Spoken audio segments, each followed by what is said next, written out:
aniga mowqifkayga horaan uga hadlay wax badan baan ka hadlay kuwi baasha hada doonaysaan in si fiican wax u dhacaan iyadoo saydad badan aynu ka eegaynay koonayaal badan aynu arrinka ka eegayno ka milicsanayno waxa fiicnaan lahayd odaygu maadaama uu soo shaqeeyay oo si fiican u shaqeeyay 2 sano in loo kordhiyo tawan qabaano ka beelahaana waanu qabnaa anagu inaan in loo kordhiyo laana waxa weeyaan Cabdiraxmaan Axmed Cali laba jeer baa mar doorashadiisii hore iyo tii dambe loogu celiyay madaxweynaha markii hore aynu mar labaad aynu dooranay marra billigmada lagu doortay marra lagu doortay burco maxamed ibraahim cigaal waxa weeye de kororsimada dhowr jeer bay ahayd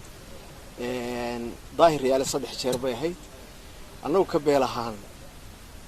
talada nooguma jirto qorshaha nooguma jirto 5 sano inuu odaygu kaga tago ama lagaga tago ama reer ahaan ay kaga wareegto qorshaha nooguma jirto waxaan leenahay Soomaaliland ha xijisato waa la kordhinaya qorshaha saasan anagu wadnaa guurta rajo fiican baan ka qabnaa waayo de Soomaaliland wixii xeer u ahaan jiray si jiidayso beelana ma dhacayso hadii la kordhiyo waxba ma dhici jirin imikana wax ma dhacayaan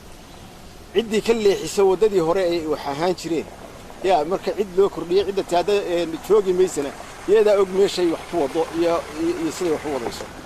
waa khasab in la kordhiyo baan leenahay anoo ka beelahaan